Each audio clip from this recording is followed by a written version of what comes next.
నూతనత్వం అనగానే అందరిలో ఒక సందడి, ఆనందం, పండుగలా జరుపుకుంటాం కదండి. న్యూ ఇయర్ రాబోతుంది. న్యూ ఇయర్ 2021, 2020 సంవత్సరం గతించిపోతుంది. ఈ న్యూ ఇయర్ ఏం చెయ్యాలి? కొందరు స్నేహితులు ఏం చేస్తారండి? ఎక్కడికి వెళ్ళాలో ప్లాన్ చేసుకుంటారు. కొందరు కుటుంబ సభ్యులు ఏం చేస్తారండి? ఎక్కడికైనా పిక్నిక్ వెళ్ళాలా, లేకపోతే కుటుంబ సభ్యులతో కలిసి ఎక్కడికైనా పండుగ జరుపుకోవాలా, ఇలా కొంతమంది ఆలోచిస్తుంటారు. కొంతమంది అమర ప్రేమికులు అంటారు, వాళ్ళు ఏమో ఆలోచిస్తారండి, ఏ పార్క్కి వెళ్ళాలి, ఏ సినిమాకి వెళ్ళాలి, ఇలా ఆలోచిస్తుంటారు. ప్రతి ఒక్కరిలో ఒక క్రొత్త తరం గురించి ఆలోచన ఆలోచన ఆలోచన. ఈ క్రొత్త సంవత్సరంలో కొత్తగా ఏం చేయాలి మేము? ఈ క్రొత్త సంవత్సరంలో కొత్తగా కొత్త బట్టలు కొనాలా, లేకపోతే కొత్త వాచ్ కొనాలా, ప్యాంట్ కొనాలా, కొత్త బంగారం కొనాలా అని ఆలోచిస్తుంటారు. ఆడవాళ్ళు అయితే కొత్త పట్టు చీరలు కొనాలా, ఆనందపడిపోతున్నారు, సంబరపడిపోతున్నారు, సంతోషపడిపోతున్నారు. ఏదో తెలియని ఆనందం, సంతోషం. మిమ్మల్ని ఆనందపడకండి నేను చెప్పడం లేదు. సంతోషం, ఆనందం ఆరోగ్యానికి, మన ఆయుష్కి చాలా మంచిది, ప్రాముఖ్యమైనది. ఇప్పుడు మనం ఆలోచించాల్సిన ఏంటంటే, నూతనత్వం సృష్టిగా లేకపోతే మనిషిగా? మొదటగా మనం సృష్టికి చూద్దామండి. ఏముందో దావీదు గారు రాసిన కీర్తన గ్రంథం 104వ కీర్తన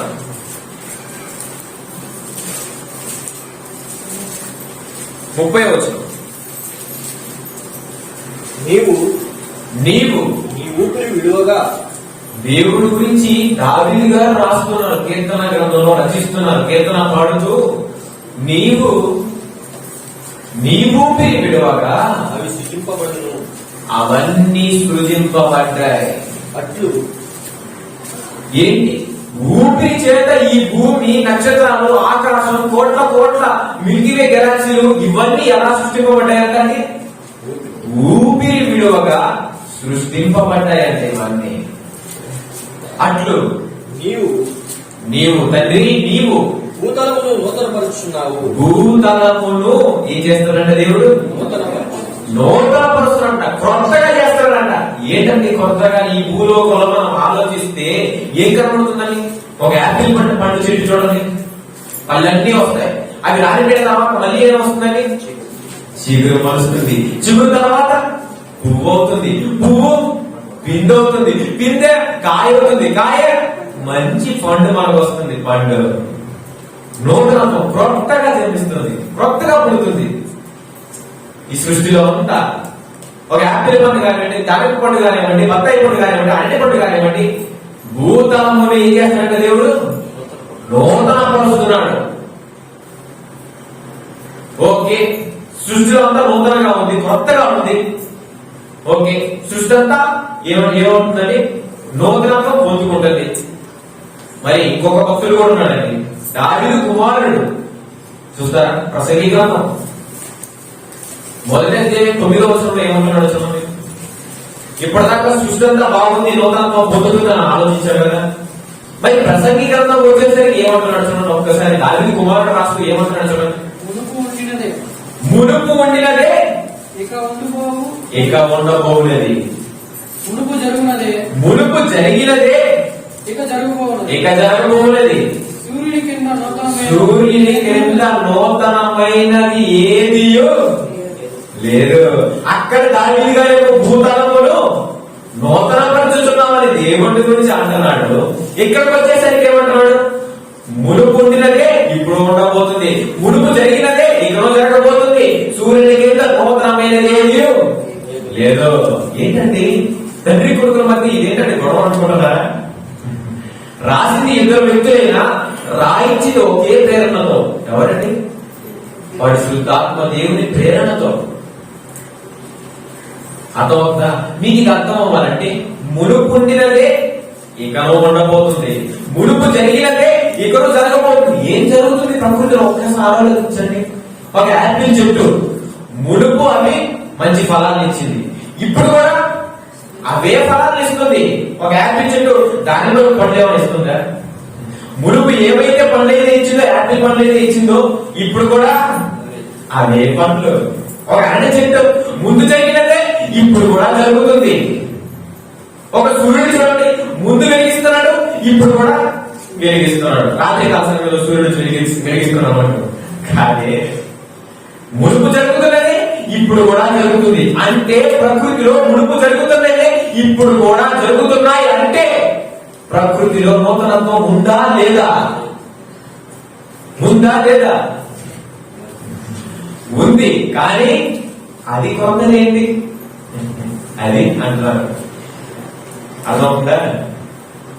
ప్రకృతిలో నూతనత్వమైనది ఉంది, అది నూతనత్వం ఏంటి అని అంటున్నాడు. మళ్ళీ అర్థమవుతుందండి? ప్రతి ఏడాది మనం ఏమంటామండి? నూతన సంవత్సరం వచ్చిన తర్వాత బట్టలు కొంటాం. ప్రతి సంవత్సరం ఏదో ఒక కోరిక, ఇల్లు కట్టుకోవాలి. ప్రతి సంవత్సరం ఏదో ఒకటి కొనుక్కోవాలి, ఏదో ఒకటి కొనుక్కోవాలి. ప్రతి సంవత్సరం ఏడాది బట్టలు కొంటాం కదా, అందులో నూతనత్వం ఏముంటుంది? అర్థమవుతుందా?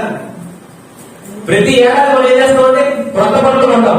అది ప్రతిసారి జరిగేది, అందులో నూతనత్వం ఏముంటుంది? భూమి గంటకు 1,11,600 కిలోమీటర్ల వేగంతో పరిగెడుతుందండి భూమి. ఒక సంవత్సరం పట్టాలంటే 365 రోజులు రావాలంటే భూమి మొత్తం చుట్టూ తిరిగి మళ్ళీ తన యథాస్థాయికి, మొదటి స్థాయికి వస్తుంది. అందుకు ఏమంటారు తెలుసా? ముందు తిరిగినదే తిరుగుతుంది, మళ్ళీ ముందు జరిగినదే మళ్ళీ జరుగుతుంది. అందులో నూతనత్వం ఏముంది? ముందు సంవత్సరంలో అదే జనవరి, ఫిబ్రవరి, మార్చి, ఏప్రిల్, మే, జూన్, జూలై, ఆగస్టు, సెప్టెంబర్ ఇవే మాసాలు. ఈ సంవత్సరంలో కూడా ఏమైనా పెరిగిందా తగ్గిందా? అవే మాసాలు కదండి. అర్థమవుతుందా? ముందు సంవత్సరంలో కూడా 12 మాసాలే, ఇప్పుడు ఈ సంవత్సరంలో కూడా 12 మాసాలే. అందుకే ఏమంటారు తెలుసా? సూర్యుని క్రింద నూతనమైనది ఏదియో లేదో. ఇది మీకు అర్థం కావాలంటే ఇంకోటి చెప్తానండి. లీప్ ఇయర్ తెలుసు కదండి. ఎన్ని సంవత్సరాలకు వస్తుందన్న లీప్ ఇయర్? 4 సంవత్సరాలకు ఒకసారి వస్తుంది. దీని తర్వాత 4 సంవత్సరాల తర్వాత 5 సంవత్సరాలకు, 6 సంవత్సరాలకు లీప్ ఇయర్ వస్తే మనం అప్డేట్ చేస్తాం, అబ్బా కొత్తగా మారింది అంటాం. కానీ ఏదో అదే విధంగా 4 సంవత్సరాల తర్వాత, మళ్ళీ 4 సంవత్సరాల తర్వాత, మళ్ళీ 4 సంవత్సరాల తర్వాత లీప్ ఇయర్ వస్తుందంటే ముందుందే ఇప్పుడు కూడా జరుగుతుంది, ముందు జరిగిందే ఇప్పుడు కూడా జరుగుతుంది. అందుకే సూర్యుడి క్రింద నూతనమైనది ఏమీ లేదు. మనమంతా ఏం చేస్తామండి? హ్యాపీ న్యూ ఇయర్ అంట. ఏముంది న్యూ ఇయర్? ముందు సంవత్సరం 12 నెలలే, ఈ సంవత్సరం 12 నెలలే. ఇంకేం కొత్తది? ఇంకేం కొత్తత్వం? సృష్టికి కాదండి ప్రాముఖ్యం. ఈ సంవత్సరం అంతా దేవుడు మనల్ని కంటికి రెప్పలను కాపాడాడు. ఈ సంవత్సరం అంతా దేవుడు మిమ్మల్ని ఎందుకు కాపాడాలి చెప్పండి? గత సంవత్సరంలో ఎంతమంది అండి కరోనా పేరుతో చచ్చిపోయారు.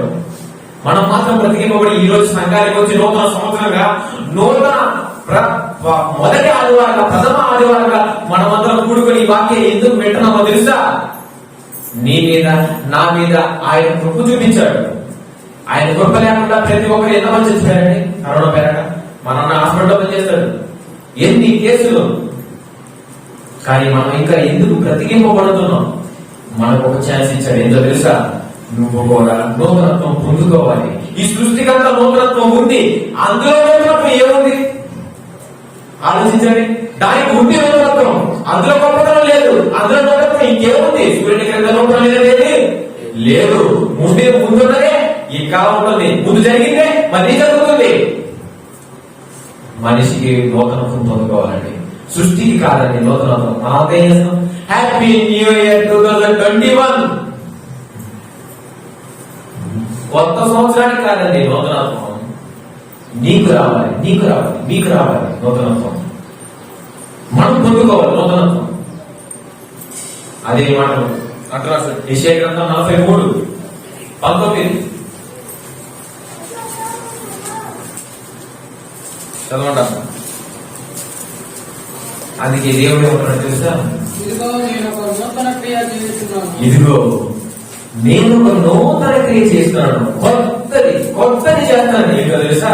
ఇప్పుడే అది మొదలవుతున్నది. ఇప్పుడే అది మొదలు. వింటున్నారు కదా మీరందరూ? వింటున్నారు ఈ వాక్యాలంతా మీరు వింటున్నారు కదా? ఇప్పుడే అది మొదలవుతుంది. ఏది మొదలవుతుందో చూడండి. దాని కింద చెప్తున్నాడు, మీరు దానిని ఆలోచించరా? మీరు దాన్ని ఆలోచించారా, తెలుసుకోరా, ఎక్కడైనా అర్థం చేసుకోరా. చదవనా? నేను అరణ్యంలో త్రోవ కలుగు చేయుచున్నాను. నేను అరణ్యములో త్రోవ కలుగు చేస్తాను, ఎడారులలో నదులు పారజేయు. ఎడారిలో జీవనదులను పాడు చేస్తాను. ఎవరికండి సాధ్యం చెప్పండి? అమెజాన్ నడవలు ఉన్నాయి, అందులో వెళ్ళి మీరు త్రోవ సిద్ధపరచగలరా? ఎటెళ్ళినా కారణి దట్టమైనది. ఎలా సంపాదిస్తారు త్రోవ? ఎలా వృద్ధి చేస్తారు త్రోవని? కానీ దేవుడు ఏమంటారు తెలుసా? అరణ్యములో నేను త్రోవను కలుగు చేస్తాను. నేను ఒక నూతన క్రియ, క్రొత్తది చేస్తాను, నూతన క్రియ పని, కొత్త పని చేస్తాను. ఏంటో తెలుసా? అరణ్యంలో త్రోవ కలుగు చేస్తాను, ఎడారులలో నదులను పాడు చేస్తాను. అడవి లాంటి మన హృదయానికి ఎంతో ఆలోచన, ఎన్నో ఆలోచనలు, ఎంతో ఆలోచన. ఎక్కడికి వెళ్ళాలి, మనం చచ్చిపోయిన తర్వాత ఎక్కడికి వెళ్తామండి, ఏమైపోతామండి అని మనకు త్రోవ కలుగు చేసిన వారు ఎవరండి? నీ వాక్యమే నా త్రోవకు వెలుగైనది. అరణ్యమైన నీ మనస్సుకి, అరణ్యమైన నీ హృదయానికి నీకు ఒక ఆలోచన. చనిపోయిన తర్వాత ఎక్కడికి వెళ్తాడు నరుడు, చనిపోయిన తర్వాత ఏమైపోతాడు నరుడు అని ఎన్నో ఆలోచనలండి. ప్రపంచ మానవాళి పరిస్థితి ఏంటి? చనిపోయిన తర్వాత ఏమైపోతాడు ఎవరికి శాస్త్రవేత్తలు కూడా ఇంతవరకు అందుచెక్కని ప్రశ్న ఏంటి? కానీ యేసుక్రీస్తు వచ్చి మన కోసం ఏం చెప్పాడండి? నేనే మార్గం, నేనే సత్యం, నేనే జీవం. మీకు మార్గం ప్రసాదించబోయేది నేనే. మీరు మార్గం పొందుకోవాలంటే, తండ్రి దగ్గరకు చేరుకోవాలంటే నా ద్వారానే, నా త్రోవలో మీరు రండి. వాక్య ప్రకారం జీవించండి, వాక్య ప్రకారం ఎదగండి, వాక్య ప్రకారం ఈ లోకంలో మీరు సంపూర్ణంగా అవ్వండి. అప్పుడు వర్ణించండి, మిమ్మల్ని తీసుకెళ్తాను పరలోక పట్టణానికి. ఎడారిలో నదులను పాడు చేస్తాను. యేసుక్రీస్తు కోసం పరిస్థితి వచ్చింది, నీళ్లు చేరుకోవడానికి వాళ్ళ దగ్గర వచ్చింది. ఆమె యేసుక్రీస్తు పర సంబంధమైన మాట అన్నాడు. ఏంటో తెలుసా? అయ్యా, నేను అంత దూరం నుంచి ఇక్కడికి వచ్చాను నీళ్లు చల్లుకోవడానికి, నాకు ఏదైనా సహాయం చేయొచ్చు కదా అని అడిగితే యేసుక్రీస్తు ఒక మాట అన్నాడు ఆమెతో, అమ్మా నీలో ఊరేడి నీటి కుక్కలు నేను నీకు ఇస్తాను, నేను నీ ఊరే జీవజలాన్ని నీకు ఇస్తాను. ఆయన పర సంబంధమైన పరలోక పట్టణం గురించి ఆయన మాట్లాడుతుంటే ఆయన తెలుసా? భూ సంబంధమైన వాటి గురించి ఆలోచించి, అయ్యా ఆ నీళ్ళు నాకు ఇచ్చేయండి అయ్యా, ఇంత దూరం నేను భార్యతో వస్తున్నట్టు బిద్దు పట్టుకొని ఆ నీళ్ళు ఏదో నాకు ఇచ్చేయండి అయ్యా అంటుంది. ఆమెకి అర్థం కాలేదు. మనం అర్థం చేసుకోవాలండి, జీవజలాన్ని పరలోక పట్టణంలో నిత్య జీవాన్ని నీకు ప్రసాదించబోయేది ఏంటో తెలుసా? ఎవరో తెలుసా? ప్రభు అయిన యేసుక్రీస్తు వారే. నేనే జీవం, నీకు నిత్య జీవం ప్రసాదించబోయేది కూడా నేనే. యేసు ప్రభునైన నేనే. నా ద్వారా తప్ప తండ్రి వద్దకు ఎవడు వెళ్ళలేడు. నా ద్వారానే వెళ్ళాలి, ఇంకెవరి వల్ల కాదు. ఇదండి బోధిస్తున్నాం, ఇదండి చెబుతున్నాం. ఇది చెబుతున్నా ఏమంటున్నారండి? మతం అంటే అంటారు.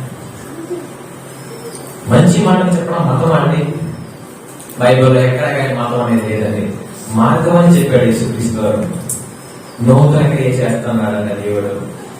ఏంటంటే త్రోవను మనకు కలుగు చేశాడు, నిత్య జీవాన్ని ప్రసాదించబోతున్నాడు. అంతేకాదు దావీదు గారు అంటారు చూడండి, యెహెజ్కేలు గ్రంథం, క్షమించండి యెహెజ్కేలు గొప్పతున్నాడు. యెహెజ్కేలు గ్రంథం 11:19.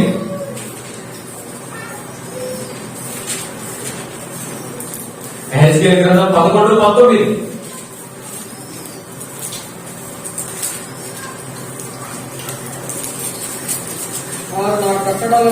వారు నా కట్టడలను నా విధులను అనుసరించి గైకొన్నప్పుడు నేను వారి శరీరములో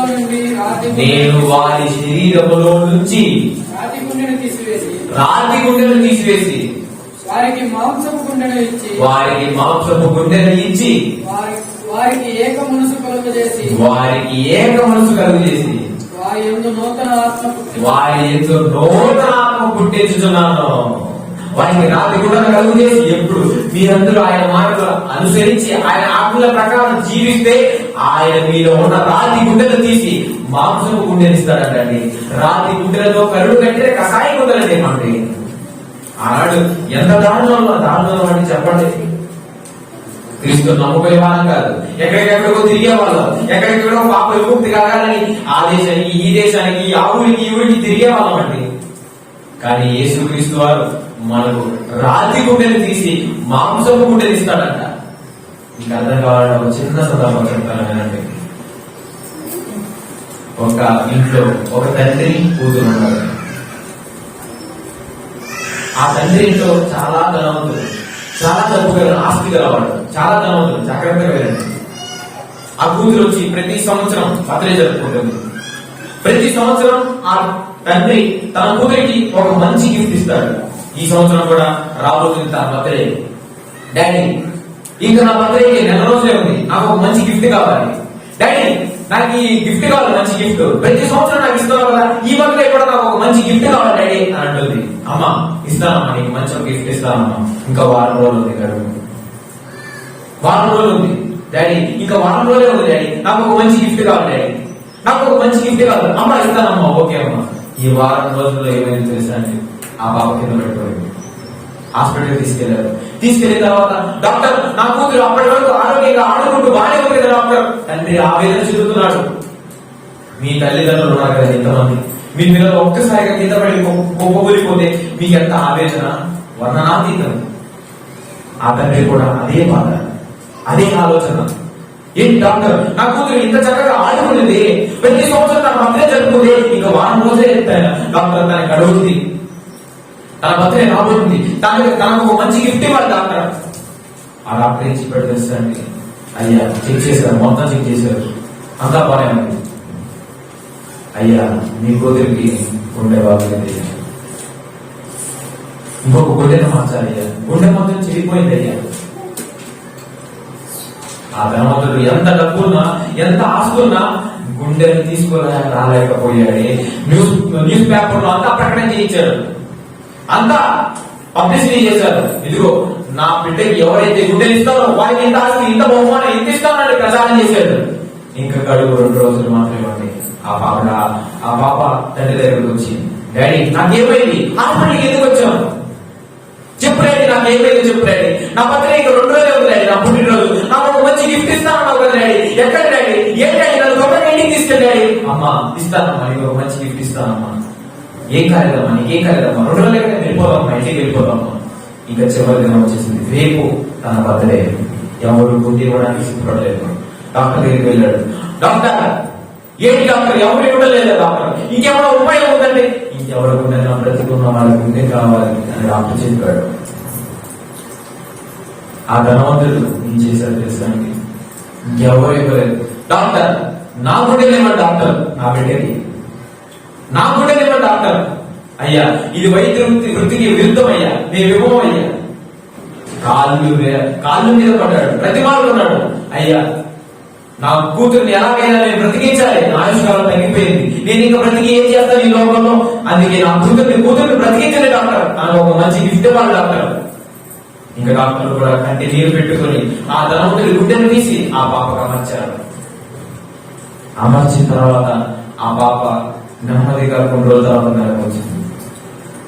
నెలకు వచ్చిన తర్వాత డాడీ డాడీ డాడీ ఎక్కడ, నా డాడీ ఎక్కడ, నా డాడీ ఎక్కడ, నాకు గిఫ్ట్ ఇస్తానని ఈ బర్త్డే నాకు ఈ రోజే, నాకు నా బర్త్డే ఈ రోజు, నా డాడీ ఎక్కడ, నా గిఫ్ట్ ఎక్కడ అంటుంది ఆ పాప. ఎవరు డాక్టర్లు సిద్ధపడలేదు ఆ పాపకు చెప్పడానికి, విషయాన్ని చెప్పడానికి ఎవరు సిద్ధపడలేదు. ఒక డాక్టర్ వెళ్ళారు. అమ్మా ఇదిగో ఈ స్టెథోస్కోప్ పెట్టుకో, తన గుండె దగ్గర ఇలా పెట్టారండి.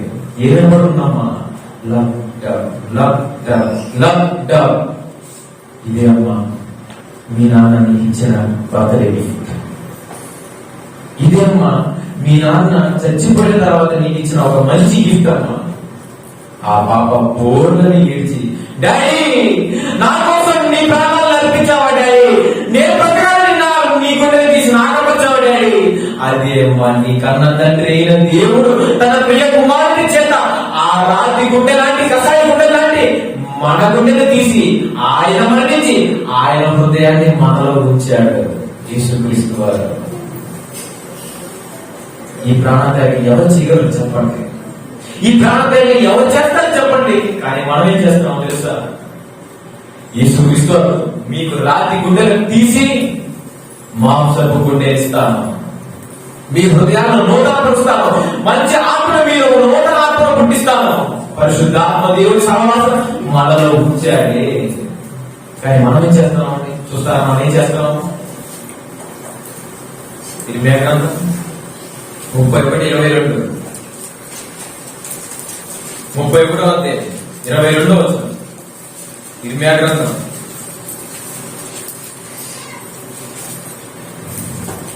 చదవన్నారు. మనం ఏం చేస్తున్నాం? నీవు ఎన్నాళ్ళు ఇటు అటు తిరుగులాడదు. నీవు ఎన్నాళ్ళు ఇటు అటు ఈ లోకంలో కనబడిన ప్రతి ఆశలు అనుభవించాలని, ఈ లోకంలో ప్రతి కోరికలు తీర్చుకోవాలని, ఈ లోకమే శాశ్వతమైన అనుకుని ఎన్నాళ్ళని ఇటు అటు తిరుగులాడుతురు. విశ్వాసఘాతులారా, ఏమంటారు తెలుసా? దేవుడు తన హృదయంలో నొచ్చుకొని మనం ఒక మాట అంటున్నాడండి. ఏంటంట? విశ్వాసఘాతకులారా, విశ్వాసం లేని వాళ్ళ, విశ్వాసం మీలో కనబడటం లేదు. ఆనాడు అపోస్తలులు శిష్యులందరూ ఏమని అడిగారండి? ప్రభువా యేసుక్రీస్తు వారు, మా విశ్వాసం మాకు వృద్ధి చేయము అని అడిగారు. కానీ మనమేమవుతాం? ఈ నూతన సంవత్సరంలో మోకరిస్తే, ప్రభువా నాకు అనారోగ్యం ఉంది, వృద్ధి చేయ ప్రభు అని అడుగుతావా? అది మాత్రం తగ్గించండి. ప్రభువా నాకు ఆస్తులు వృద్ధి చేయి ప్రభువా, ఆర్థిక సంవత్సరం వృద్ధి చేయి ప్రభువా, నీకు అడుగుతారండి. ఆనాడు అపోస్తలులు చేయమడిగారు, శిష్యులు చేయమడిగారు, విశ్వాసం, ఆ విశ్వాసం వృద్ధి చేయి ప్రభువా. కానీ కన్న తండ్రి దేవుడు ఏమంటారు తెలుసా? విశ్వాసఘాతకులారా, చదవండి. నీ దేశంలో నూతనమైన క్రియను జరిగించుచున్నాను. ఆనాడు ఇశ్రాయేలు ప్రజలను ఆ ఐగుప్తు దేశం నుంచి కనాను దేశానికి, పాలువేలు ప్రవహించే దేశానికి మోషే అనే నాయకుడు ఎన్నుకున్నాడు. నూతన కార్యాలు ఎన్ని జరిగించాడండి చెప్పండి? మీరు మాట్లాడలేదు.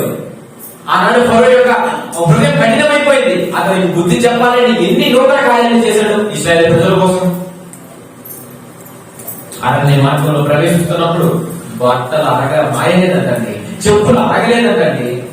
ఎంత గొప్ప కార్యాలండి! దేవదూతలు తినే ఆహారాన్ని వారికి కురిపిస్తే, మన్నాను కురిపిస్తే వారేమడిగారు? మాకు ఐగుప్తు బీరకాయలు, దోసకాయలు, మాంసం ఇవి గుర్తొస్తాయండి వాళ్ళకి. ఆ మోస ఏమైనా మాకు తెలియదు, పోవయ్యా. విశ్వాసఘాతకంగా తయారైపోయారు. అందుకే దేవుడు అంటున్నాడు, నీవు ఎన్నాళ్ళమ్మా అటు తిరుగుతావు. రావా సన్నిధికి రావా, వాక్యాన్ని వినవా, నేర్చుకోవా, ఆ వాక్య ప్రకారం ఆచరణలో పెట్టవా, ఆ వాక్య ప్రకారం నువ్వు 10 మందికి ప్రకటించావా? ఇది దేవుడు కోరుకునేది నీ పట్ల. నూతన కార్యాన్ని జరిగించబోతున్నాడు నీ దేశంలో. నీ పనే కావచ్చు, నువ్వు వెళ్ళు సువార్త ప్రకటించు, నూతన కార్యం. ప్రజలందరూ మార్చబడుతుంటే, ప్రజలందరూ సంతోషపడి దేవుడిని అంగీకరిస్తే అది నూతనత్వం కాదా? మనిషి కంటే మారాల్సింది నూతనత్వం, సృష్టి కాదండి. చూడండి, దావీదు గారు ఏమంటున్నాడు చూడండి. కీర్తనల గ్రంథం 51:10. కీర్తన గ్రంథం 51వ కీర్తన. దేవా నా యందు శుద్ధ హృదయము కలుగు చేయము, నా అంతరంగములో స్థిరమైన మనస్సును నూతనముగా పుట్టించుము. దేవా నాకు శుద్ధ హృదయాన్ని నీవు కలుగు చేయి. దేవా నాకు ఒక శుద్ధ హృదయాన్ని ఈ సంవత్సరం నేను ఏమైనా తప్పు చేశాను, నన్ను క్షమించు దేవా. కొంతమంది ఏమనుకుంటారండి, జనం ఫస్ట్ చేస్తుంది, నూతన సంవత్సరం ప్రారంభమవుతుంది, అప్పటి నుంచి మనం అప్పుడేం చేయకూడదు. చాలా మంది నిర్ణయించుకుంటారండి, తీర్మానం చేసుకుంటారు. అప్పటి నుంచి మనం ఖచ్చితంగా క్రమంగా జీవించాలి, సంఘానికి వెళ్ళాలి, దేవుడి గురించి ప్రకటించాలి, దేవుడిలో సహవాసం ఉండాలి, దేవుడి కోసం బ్రతకాలి అని నిర్ణయించుకుంటారు. ఎప్పుడు? నూతన సంవత్సరం ప్రారంభ దినాల్లో. మళ్ళీ ఈ సంవత్సరం అంతా గడిచిపోయిన తర్వాత మళ్ళీ ఇదే ప్రార్థన, ప్రభువా ఈ సంవత్సరం అంతా మమ్మల్ని కాపాడు, నేను ఏదైనా తప్పులు చేస్తే నన్ను క్షమించు, మళ్ళీ ఈ సంవత్సరం నుంచి నేను కొత్తగా మళ్ళీ జీవిస్తాను ప్రభువా. అందుకే దావీదు ఏమంటారు తెలుసా? నా అంతరంగమున స్థిరమైన మనస్సును నూతన పరచుము ప్రొక్కగా చెయ్యి. దావీదు గారు అడుగుతున్నాడు ప్రార్థనలో, దావీదు గారు రచిస్తున్న ఆ ప్రార్థనలో అంటున్నాడు దేవుడితో, దేవా చదువు అన్నా, దేవా నా యందు శుద్ధ హృదయము కలుగు నా యందు శుద్ధ హృదయము కలుగజేయము, నా అంతరంగమున స్థిరమైన మనస్సును నూతనముగా పుట్టించు, కొత్తగా పుట్టించు. కొత్త సంవత్సరం వచ్చేసరికి ఆ శుద్ధ స్థిరమైన మనసు కలుగజేయాలని అడుగుతామే తప్ప ఈ సంవత్సరం అంతా శుద్ధ హృదయం అందరం కూడా స్థిరమైన మనసుని ఇవ్వండి దేవా, స్థిరమైన మనసు కలిగి జీవితాలు దేవా అని ఎవరైనా అంటున్నారండి మీ ప్రాంతంలో? అడుగుతారా చెప్పండి. అడగండి, చాలా మంచిది. దావీదు గారు తన ప్రాంతంలో ఎంతో గొప్పగా అడుగుతున్నారండి. ఒక రావాలంటే నువ్వు రారంటే వస్తాడు, ఒకటి పోవాలంటే పోవాలి. అంతటి రాజు, అంత గొప్ప వ్యక్తి ఏమంటున్నాడు? నాకు ఇన్ని ఆస్తులు ఉన్నాయి ప్రభా, ఇంతమంది ఉన్నారు, సైనికులు ఉన్నారు, నా ఇంకేం కూడా అని అనుకుంటున్నాడా? అవన్నీ శరీరపరంగా ఈ లోకంలో అవన్నీ అడగలేదు ఆయన. పరలోక సంబంధించిన అటువంటి ఆత్మకు సంబంధించిన అవసరాన్ని అడుగుతున్నాడు. ఏంటి? శుద్ధ హృదయాన్ని తెచ్చేయండి, నా అంతరంలో నా స్థిరమైన మనసు ఏమండి. ఎక్కడికి నీ దారి తొలగి వెళ్ళిపోతానో, ఈ లోకంలో ఎక్కడ నీ దారి తొలగి ఎక్కడికో వెళ్ళిపోతానో, ఈ లోక స్నేహితులతో చేరి ఎక్కడ వెళ్ళిపోతానో, ఈ లోకంతో చేరి ఎక్కడ బానిసైపోతానో, ఈ లోక పాపాలకు చిక్కి ఎక్కడ వెళ్ళిపోతానో అని ఎవడుతున్నాడు తెలుసా? స్థిరమైన మనసు నాకు కలుగు చేయదండి, స్థిరమైన మనసు ఏమంటుంది నాకు. ఎఫెసీయులకు రాసిన పత్రిక 18:31.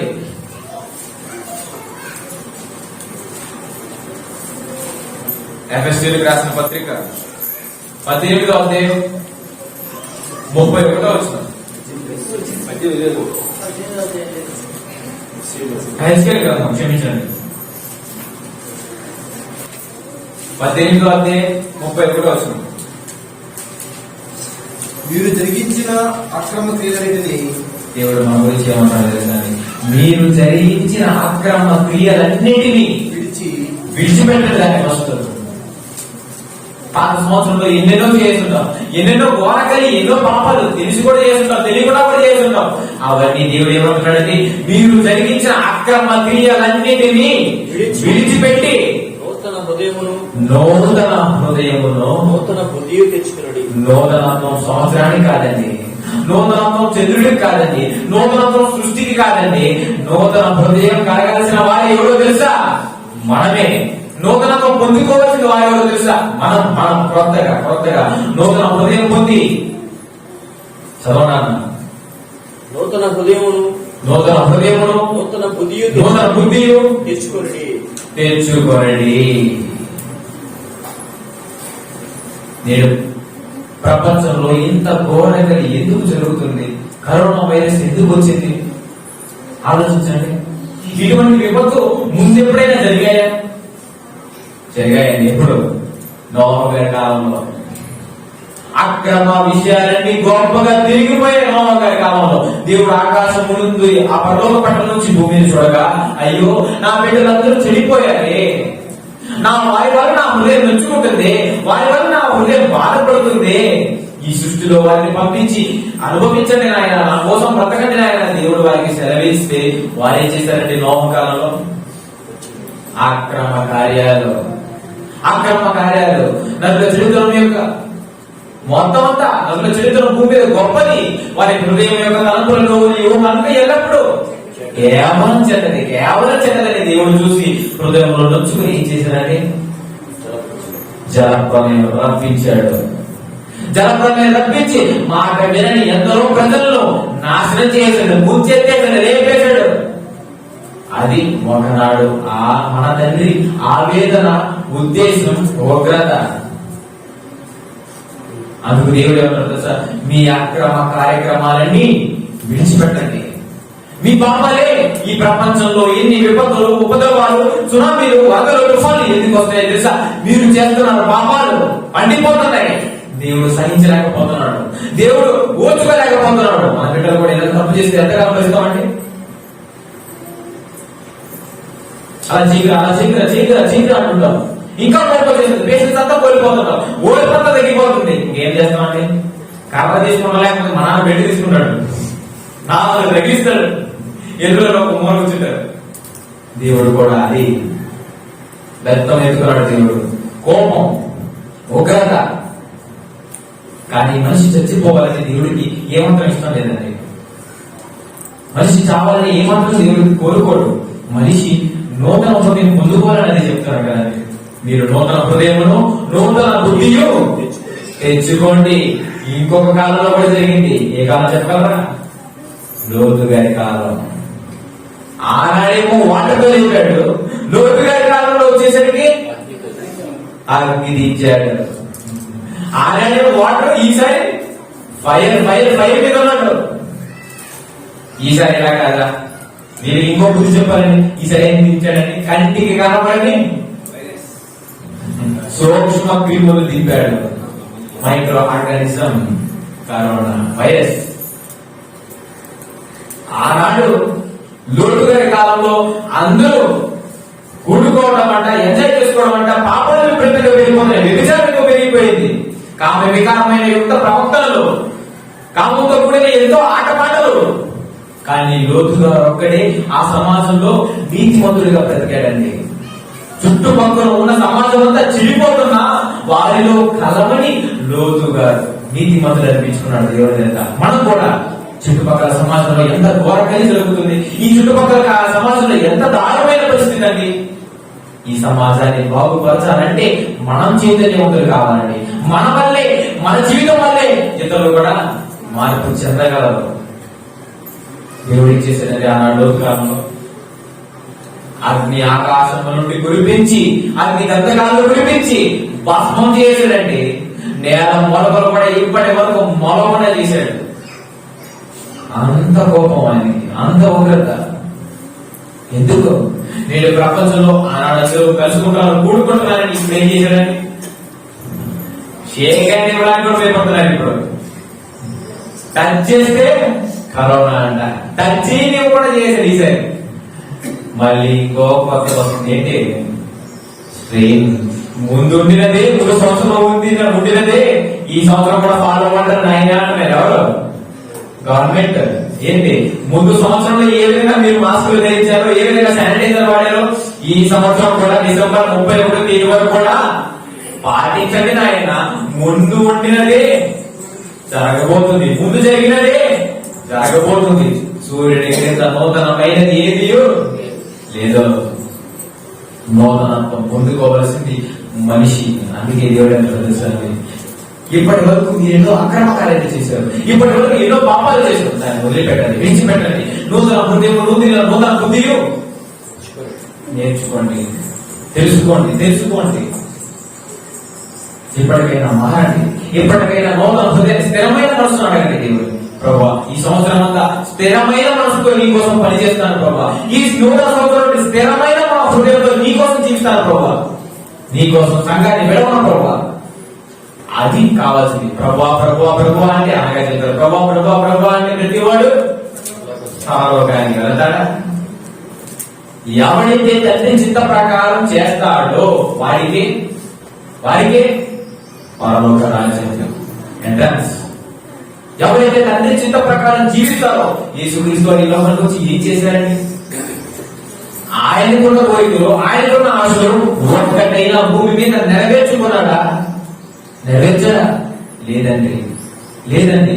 తండ్రి గ్రంథ పుస్తకంలో నన్ను గురించి రాయబడిన ప్రకారం నేను, తండ్రి ఏవైతే యేసుక్రీస్తు తన కుమారుడి గురించి, యేసుక్రీస్తు గురించి గ్రంథ పుస్తకంలో రాసుకున్నాడో దాని ప్రకారమే యేసుక్రీస్తు చేశారు. మన కోసం కూడా దేవుడి 66 పుస్తకాలుగా లేఖ రాసి పెట్టాడండి. ఏంటంటే తన కుమారుడికి ఒక లేఖ, ఒక ఉత్తరము, లేకపోతే 2 పేజీల ఉత్తరం రాస్తాడు. మన కన్నా తండ్రి అయిన దేవుడు ఎంత ప్రయాసపడి 66 గ్రంథాలుగా మనకు ప్రేమ లేఖను రాసి పంపించాడే. ఈ గ్రంథాన్ని చదువుతున్నాం. మనం ఈ గ్రంథ ప్రకారం జీవిస్తున్నామా లేదా? ఈ నూతన సంవత్సరంలో నూతన హృదయాన్ని, నూతన బుద్ధియు తెచ్చుకోండి. స్థిరమైన మనసును తెచ్చుకోండి. ఎక్కడికి తొలగిపోకండి. సంఘ సహవాసంలో ఉండండి. హబక్కూకు గ్రంథం 3:2. హబక్కూకు గారు రాసిన గ్రంథం 3వ అధ్యాయం 2వ వచనం. హబక్కూకు గారు ఏం చెప్తున్నారు చూడండి. యెహోవా ఇది కూర్చిన వార్త విని నిన్ను గూర్చిన వార్త విని నేను భయపడుతున్నాను. నేను భయపడుతున్నాను. ఏంటో తెలుసా? యెహోవా నిన్ను గూర్చిన వార్త ఆనాడు నోవహు కాలంలో లేపెత్తేసావు, ముచ్చెత్తేసావు, ఒకరిని లేపేశావు. కానీ నేను భయపడిపోతున్నాను. లోటు గారి కాలంలో కంటకాలు విడిపించి చంపేశావు, భయపడిపోతున్నాను. ఈ రోజు కూడా మనం భయపడాలి. యెహోవా నిన్ను చూసి నేను భయపడుతున్నాను అయ్యా. ఈనాడు ఈ ప్రపంచంలో కరోనాకే భయపడుతున్నానండి క్రైస్తవులు. దేవుడు అంటే భయం లేదు. ఏంటయ్యా సంఘాన్ని ఓపెన్ చేయాలంటే కరోనా అండి. ఏంటయ్యా స్వార్థకు రావాలంటే కరోనా అండి. ఏంటయ్యా ఇంటికి రావాలంటే కరోనా అండి.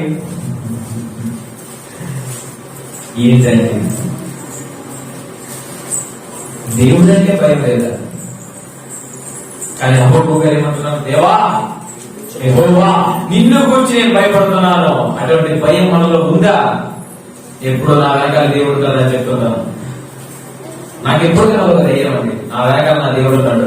ఎవరు వచ్చినా సరే ఇంకేం చేయలేదు. నన్ను దేవుడు ఉన్నాడని గర్వపడిపోయి ఏదేదో చేసేది. దేవుడు నా వెనకాల ఉన్నాడు, నా వెనకాలే ఉన్నాడు కాబట్టి నేను ఎప్పుడు భయపడుతున్నాను. ఎందుకంటే నా వెనకాల ఉన్నాడు. నేను ఎక్కడ తప్పు చేస్తున్నాను ఒకటి మీతో లేకుండా నాకు భయం. అది నేను ఎప్పుడు భయపడుతుంటాను దేవుడికి, ఇంకెవరికి కాదండి దేవుడికి. హబక్కూకు గారు ఏమంటారు? దేవా యెహోవా నిన్ను గూర్చి వార్త విని నేను భయపడుతున్నాను.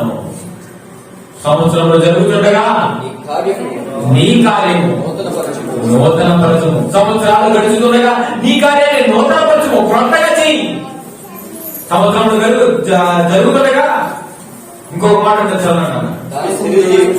దానిని మాకు తెలియచేయండి. సంవత్సరం జరుగుతుండగా నూతన కార్యాన్ని చేయి.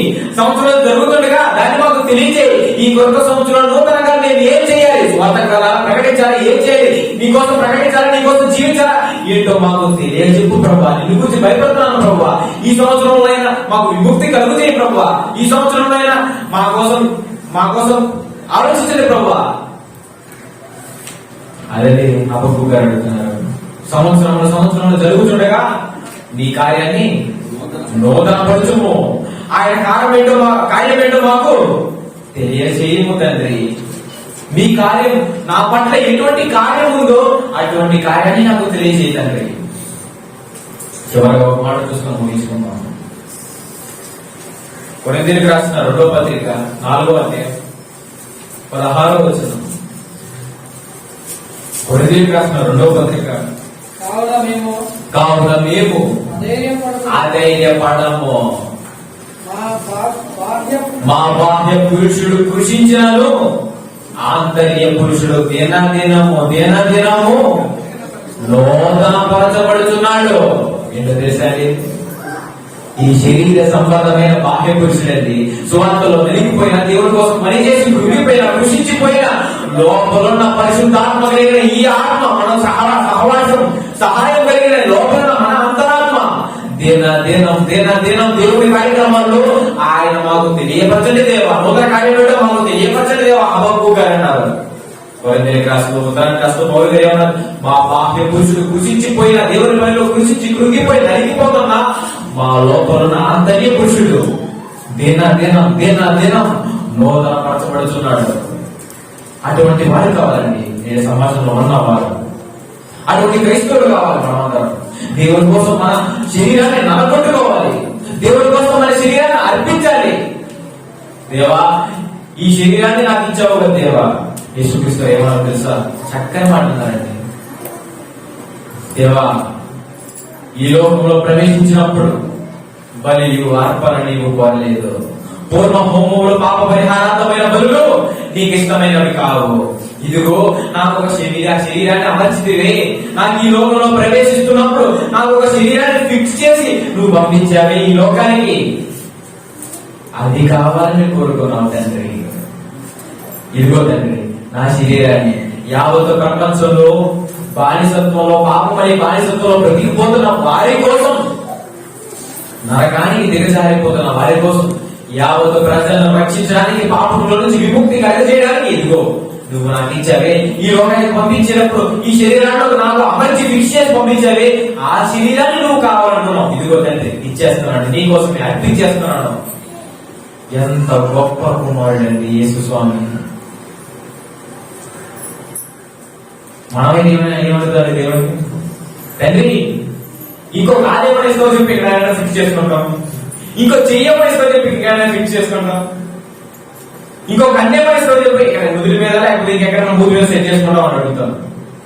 కానీ యేసుక్రీస్తు తండ్రి ఈ లోకంలో నన్ను ప్రవేశించినప్పుడు నాకు ఒక శరీరాన్ని అమర్చితివే, బలి అర్పణ నీకు కోరలేదే, పూర్ణ హోమములు పాప పరిహారాలమైన బదులు నీకు ఇష్టమైనది కాదే, ఎట్లా రక్తం వలన పాపం విమోచన కలగదే, నాకు ఒక శరీరాన్ని అమర్చితే కదా తండ్రి, ఇదిగో ఈ శరీరాన్ని నీకు అర్పించేస్తున్నాను. అలా మనం కావాలండి. కావున మేము అధైర్యపడము.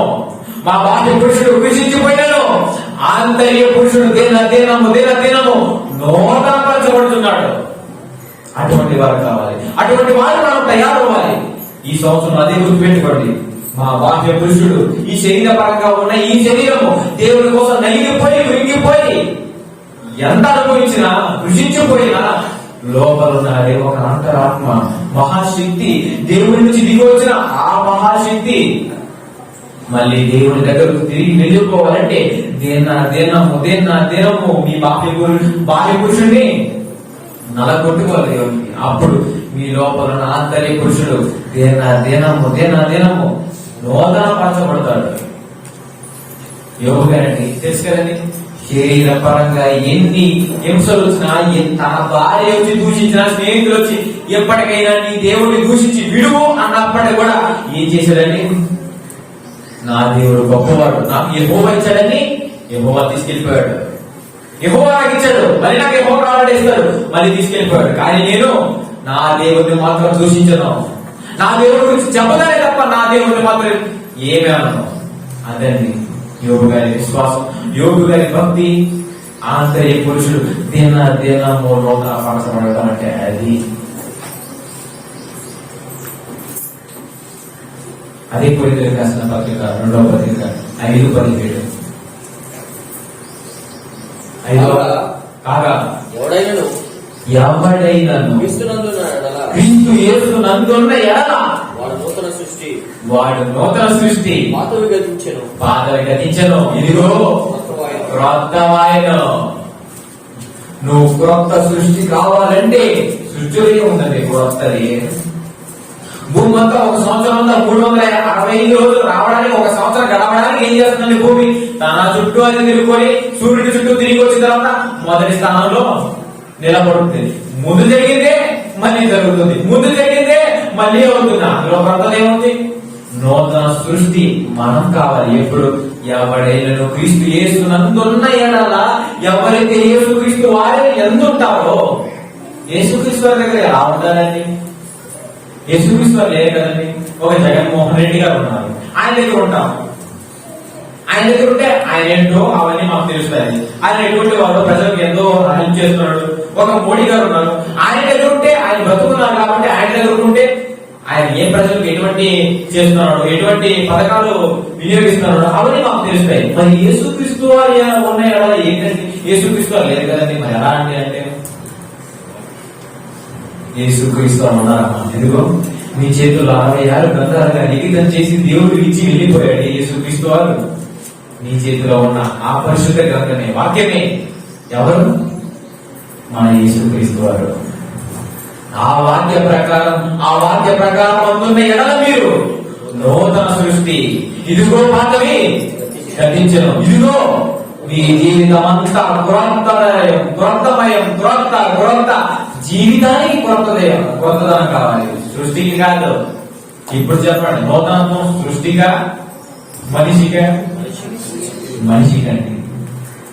హ్యాపీనెస్ ఇప్పుడు చెప్తారా? ఎప్పుడు సంవత్సరం వచ్చినా హ్యాపీ న్యూ ఇయర్ చెప్తారు. మన జీవితానికి హ్యాపీ న్యూ లైఫ్ దేవుడు మన కోసం ప్రసాదించిన ఈ సంవత్సరానికి మనం అర్హులం అండి. చెప్పండి, గుండె మీద చేసుకో చెప్పండి ఎవరైనా. ఈ సంవత్సరానికి మేము అర్హులం బ్రదర్. ఈ గత సంవత్సరంలో అంతా మేము దేవుని కోసం బ్రతికా బ్రదర్ నేను కూడా చెప్పలేనండి. నేను చెప్పాను, నేను కూడా చెప్పలేదు. కానీ అర్హులము కానీ మమ్మల్ని మళ్ళీ ప్రవేశించబెట్టాడు, బ్రతికించాడు. కాబట్టి దేవునికి థ్యాంక్స్ చెప్పండి, దేవునికి థ్యాంక్స్ చెప్పండి. దేవా, అర్హులము కానీ మమ్మల్ని ఈ కరోనా టైంలో కూడా మమ్మల్ని ఇంకా బ్రతికించావు. ఈ కరోనా టైంలో కూడా ఇంకా మమ్మల్ని సజీవ లెక్కలు ఉంచి మీ పాద సన్నిధికి నడిపించావు. ఈ వాక్యాన్ని వినపంపజేశావు. వినిన వారు కాకుండా ఏమన్నాడంటే, అన్న ఎంత ఆవేదన చెందుతూ ఒక మాట్లాడండి పొద్దున ఉదయకాల సమయంలో. ఏమంటే అందరూ వచ్చేస్తున్నారు, వింటున్నారు, ఎన్నో వాక్యాలు వింటున్నారు, బ్రదర్ మనకు చెప్తున్నాడు.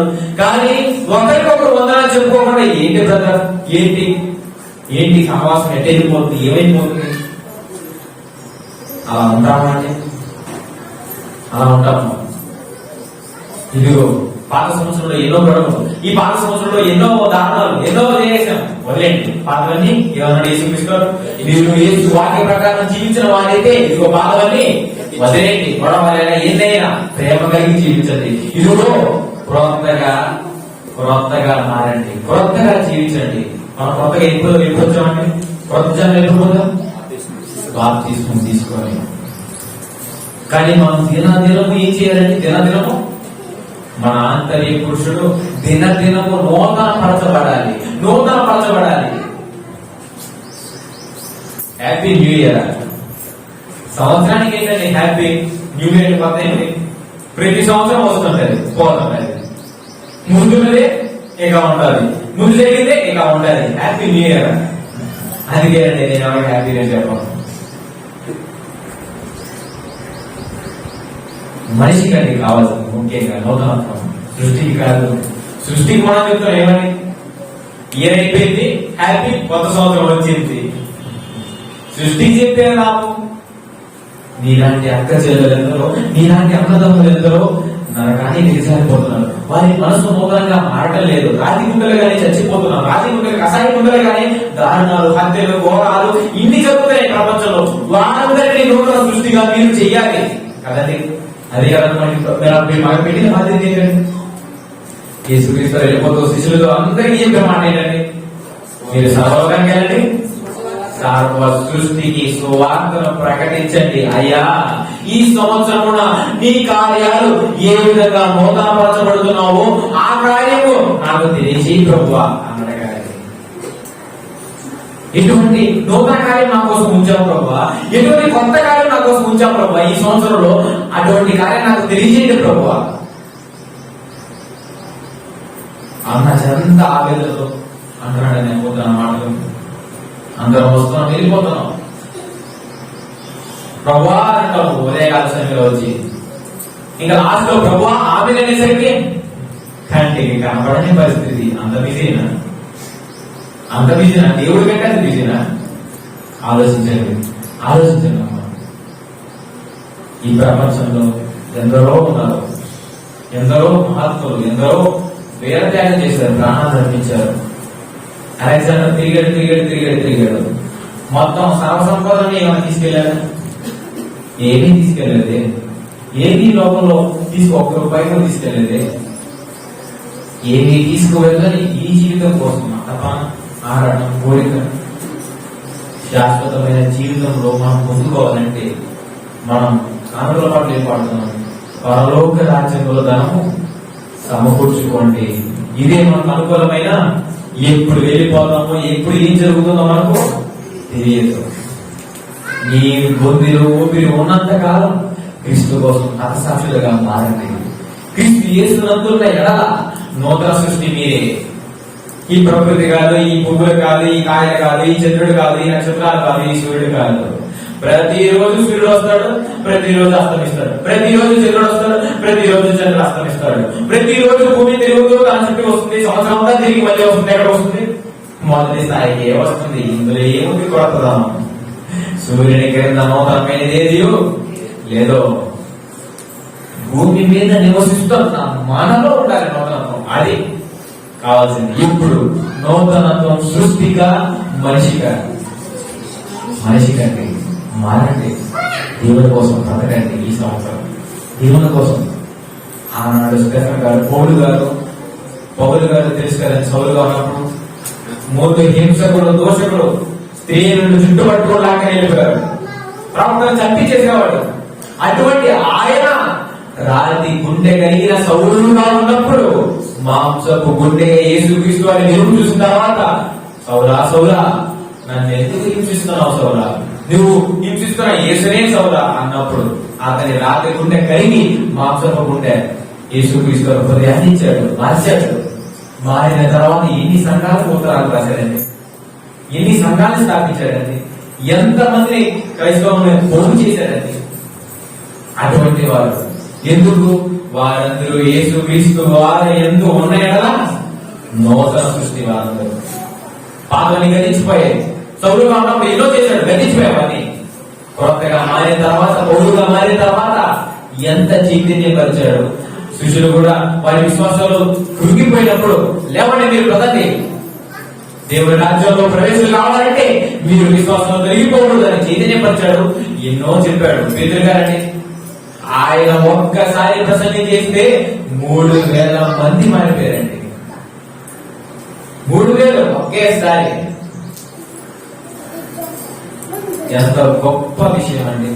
ఎప్పుడు వారు యేసుక్రీస్తు వారి దగ్గర ఉన్నాయా, క్రీస్తు యేసునంతా ఉన్నాయా, నూతన సృష్టి. పాతని గతించిపోయాయి. చేపలు పట్టేవాడండి పేతురు గారు. అటువంటి ఆయన పామరుడు, విద్య లేని పామరుడు. అటువంటి ఆయన చెబితే ఎంతమంది మారాడు? 3,000 మంది.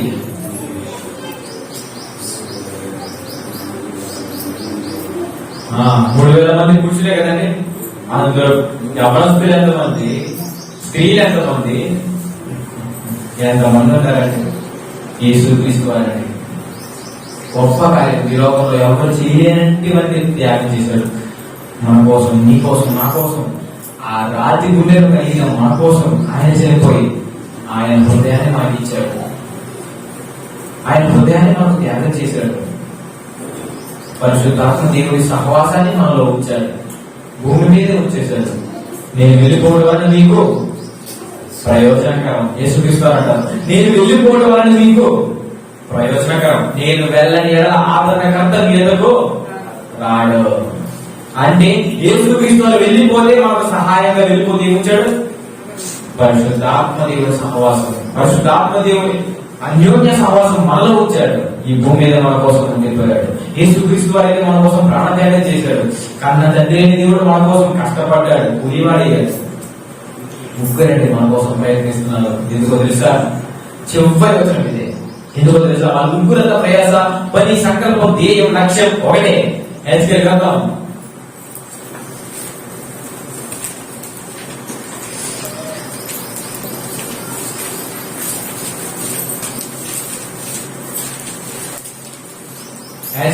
33:11 చివరి వచనం. ఎందుకు వారు ముగ్గురు ఇంత ప్రయాసపడి, ఎంతగా ఆవేదన చెందుతూ, ఎందుకు ఒకే పనిలో ఉన్నారు చెప్తూ ఆలోచన. హెచ్కేల్ గ్రంథం 33:11 కాగా 33:11 అదే అన్న, ఓకే క్షమించండి. అదే కాగా వారి ఎట్లను నా జీవము తోడు దుర్మార్గుడు మరణం పొందుట వలన నాకు సంతోషం లేదు. దుర్మార్గుడు తన దుర్మార్గం నుండి మరలి వెళ్ళినప్పుడు నాకు సంతోషం కలుగును. నీ కన్న తండ్రి దేవుడికి సంతోషం కలగాలంటే దుర్మార్గులు చచ్చిపోవడం వల్ల కాదండి. వారు నూతన మనసు పొందుకొని దేవుడి కోసం బ్రతకడం వల్ల దేవుడికి సంతోషం, దేవుడికి ఆనందదాయకం. ఇప్పుడు ఆలోచించండి, దేవుడిని ఈ సంవత్సరమే ఆనంద పెట్టే వారుగా బ్రతకాలి, దేవుడి కోసం బ్రతకాలి, ఆనందపరిచే వారుగా ఉండాలి, జీవించాలి. ఇదిగో మనమే నూతన సృష్టి, పాతలు గతించను, ఇదిగో క్రొత్తగా కనిపించాలి నువ్వు దేవుడికి. ఇదిగో నా బిడ్డ గత సంవత్సరంలో ఎన్నో చేసింది, ఇదిగో క్రొత్తగా మారింది, నా కోసం బ్రతుకుతుంది నా బిడ్డ అని దేవుడు నిన్ను చూసి ఆనందపడాలంటే, గర్వించాలంటే దుర్మార్గుడు తన దుర్మార్గతను వీడి దేవుడి కోసం బ్రతకాలి. అదే అప్పుడు నా నిజమైన